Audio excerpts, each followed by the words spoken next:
Welcome back to Faith Focus Network, where we delve into the depths of our Catholic faith, uncovering the richness and beauty that lies within. I'm Daniela Bezant, and today we're tackling a topic that stirred much debate and controversy within the Church: Papal Infallibility, Excommunication, and the struggle for unity. To set the stage, let's first understand what we mean by Papal Infallibility. This doctrine, formally defined during the First Vatican Council 1870, states that the Pope is preserved from the possibility of error when he proclaims a dogma ex cathedra, that is, from the chair of St. Peter, on matters of faith and morals. It's important to note that infallibility applies only in specific, solemn proclamations and not in the Pope's everyday teachings or opinions. The concept of papal infallibility often brings up questions about the authority and fallibility of the Pope. Throughout history, there have been instances where popes have been accused of heresy or misconduct. One notable example is the controversy surrounding Pope Honorius I in the 7th century. He was later accused by the Third Council of Constantinople of his ambiguous statements on the nature of Christ. However, it's crucial to recognize that this does not undermine the doctrine of papal infallibility as it was later defined. Another significant aspect of church discipline is the concept of automatic excommunication. This type of excommunication occurs by the very commission of an act, without the need for formal declaration. Archbishop Carlo Maria Vigano is a contemporary example of a church figure who's been the subject of this controversy. In 2018, Vigano publicly accused Pope Francis of willfully covering up sexual abuse within the church, and he called for his resignation. Such actions can lead to automatic excommunication, particularly when they're seen as inciting schism or public scandal. Claims that Pope Francis is not the legitimate pope have also circulated in some circles, often fueled by disagreements over his approach to certain issues like the abuse scandals. These accusations can be seen as modern echoes of past controversies. For example, during the Western Schism in the 14th and 15th centuries, multiple claimants to the papacy existed simultaneously, leading to significant divisions within the Church. Now, historically, the Church has navigated these turbulent waters by convening councils and reaffirming the legitimacy of the true pope.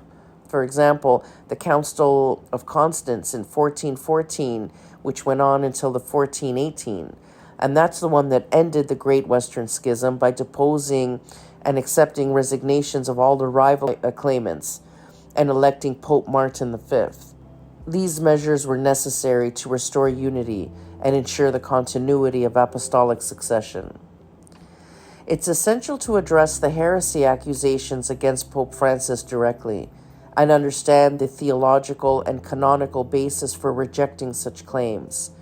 According to canon law, the election of a pope is a matter of divine providence guided by the Holy Spirit. Once elected, the pope's legitimacy is affirmed by his acceptance of the role and the subsequent recognition by the College of Cardinals and the faithful. Furthermore, the unity of the Church depends on our adherence to the teachings of the magisterium and our obedience to the Pope as the Vicar of Christ. St. Catherine of Siena, a doctor of the Church, famously worked to restore the papacy to Rome during the Avignon papacy, emphasizing the need for unity and obedience to the legitimate Pope. Let's take a moment to reflect on how these principles apply to us today. The Church has faced internal conflicts and external challenges throughout its history, yet it has endured through the faith and obedience of its members. Unity does not mean the absence of disagreement, but it does mean a commitment to working through our differences within the framework of the Church's teachings and authority. In his apostolic letter, Misericordia et Misera, Pope Francis reminds us that mercy and reconciliation are at the heart of the Church's mission. By extending forgiveness and seeking unity, we can overcome divisions and build a stronger, more faithful community. In conclusion, understanding papal infallibility, automatic excommunication, and the historical context of heresy accusations helps us navigate the complexities of our faith today. The controversies surround figures like Archbishop Vigano and claims against Pope Francis are not new, but part of a long history of challenges the church has faced and overcome every single time, thanks to the grace of the Holy Spirit. Our faith calls us to unity and obedience, recognizing the Pope as the shepherd of the universal church.